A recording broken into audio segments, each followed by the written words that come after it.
Let's move on to the NECC, which was interesting last year, especially in the big school division. Yeah. Because I think everybody thought, oh, Garrett's in here. They're a football powerhouse. They've been playing in the ACAC. They're going to I'm guilty of that, really. I think just we all assumed, are. yeah. I think that they're going to come in and roll it. They went 8-4, which is not too shabby, but it was West Noble who actually won the big schools division. For Monty Mahorter. I mean, good for him. Yeah, he did really well. They got to replace quarterback there.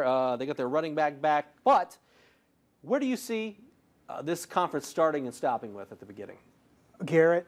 That's what I said last year. I was like, I prefaced all of that. I prefaced all that with knowing that you were going to pick Garrett and I was going to pick Garrett. So no, they got Tanner Johnson back at quarterback. I like their Tanner Burns. Tanner Burns. I'm sorry, Tanner Burns, and he was solid last year. I think they got some skill guys. At defense, a lot of guys back on that defense too. It's like I don't know if you need a year to adjust to the NECC because I don't know what the differences are. I'm not Coach Depew and can tell you, hey, we need to adjust to this, this, and this in the NECC as opposed to the ACAC. But just seems like they were overly young last year too. I mean, we mentioned the transition with Leo.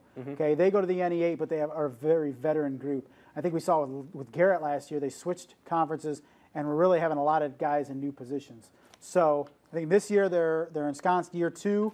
And I think, once again, I'm going to pick them to win that division. And then if they don't, Coach Depew will be mad at me for picking them. There you go. Cordell Kessler is the big receiver for them. Dylan Vandy Zandy at the defensive back position. Those are guys you're going to be counted on. Now, last year it's kind of weird because Lakeland and Fairfield, historically, powerhouses in the NECC. Well, we're used to seeing them against Busco at the end of the year, and those are the kind of the clashes for the conference championship, but not last year. It was crazy last year. Yeah, West Noble goes 6-4 last year. Waylon Richardson is gone at quarterback. Bradley Martin back at running back. He went for almost 1,000 yards. They'll be tough again this year. And then Angola. I think you look at the size, you say eventually, kind of like with Jay County, you say eventually this team should cycle in enough athletes to be at the top of this conference. You would think, yeah. And I kind of see it. You watch him and see signs, but then it's kind of like, 2 steps forward, 1 step back sometimes with Angola. But I think, this year, they could be the West Noble this year. They could. Andy Thomas back for another season. I think he did a good job. Jake Roddy back at quarterback. So they got some pieces to build. Finally, let's touch on the small school NECC schools. Everybody, it starts and stops, it seems, with Busco just because of their great history. Yeah. But Eastside was tough last year, 9-2. They won it, but no P.J. Dean. He's at St. Francis now. Yeah, I mean, we mentioned P.J. Dean, and I'm like, well, there goes our offense. But you look at Dove last year.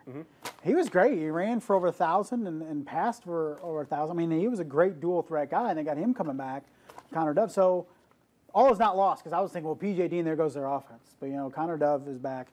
As long as you have him and another solid offensive line, you can find a running back. As long as they can open holes, I think Eastside is in the position where maybe they take a little step back by losing Dean, but I don't think it's as much as I anticipated when we came into the preseason.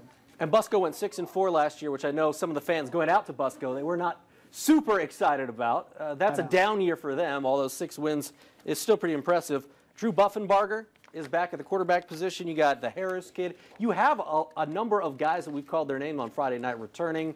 Paul Sade is back again. So what do you see as being the big key to Busco having a Busco-esque season and competing for that conference championship? I think, more consistency defensively. Chance Gallmeier's back as a really good two-way player. I think he's underrated. That defense really needs to be a lot stingier than it was at times last year. I think when we remember Busco just a couple years ago when they were solid, we're not saying they're down or anything, is just that defense was so stifling. And they play so many teams that are predominantly run-based, and you just couldn't run on them. And, you make people pass, and they're not used to passing, they're going to win games. So you don't see too many high-flying vertical threats in the NECC. So get back to basics with Busco, and I think, they're going to win on the ground, and they're going to win, they're going to win by running the ball and stopping other people from running the ball. So I think they can do that this year. I think they're back. You mentioned it. We take them for granted they only won 6 games last year, but we're used to so much more from Busco. Yeah. So Busco and Eastside right at the top, the 2 teams to beat. Yes. I like it, and I don't know when they play, but I think that'll be for the division championship. I don't get the NECC split it up into 2 divisions, but technically it's not a conference game if you play big versus small, and I don't know. Conference realignment, baby. I guess we got to get used to it. It's been the last 2 years. Everything is moving around. Final take, what are you most looking forward to about this 2015 season? Is it all the conference changes? Yeah, and I think in particular it's Homestead and Carroll. just because we've heard for so long the SAC kids saying, well, if only they played in here, and Homestead and Carroll saying, well, you know, you're lucky we don't play in there. I see, you know, it comes down to, I think Carroll and Homestead are both at some positions better suited for the SAC than people think, but you know, they dominated in the passing game, okay, in the NHC and now the NE8. Beating kids off the line at Belmont and Columbia City and DeKalb on the edge is a lot easier than beating kids from Snyder and Lures and Northside on the edge, okay? You're not going to, you know, outrun a guy and be open 10, 15 yards downfield like we saw a lot in years past with Homestead and Carroll. So how do they adjust? How does those offenses adjust and to the speed and athleticism you see in the SAC? And I think there are going to be a couple teams that kind of think they have the number of, okay, now finally we get to show Homestead what we're all about. Finally we get to show Carroll. And there are going to be some rude awakenings for some of the SAC teams that think now we get to show what those two teams, what real football is all about. And it all starts August 21st. Of course, next Monday, we're going to be previewing the Week 1 games.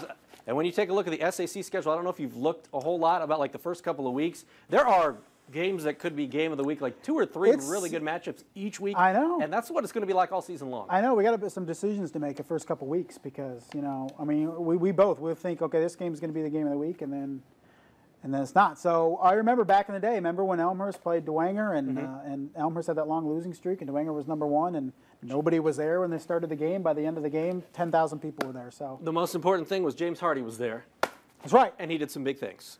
We'll have to see how it all plays out. We'll be previewing Week 1's games next Monday. Justin will be joining us all season long, including next week when we talk about August 21st. Appreciate it. All right. We'll see you then, and thanks for clicking on Wayne.com.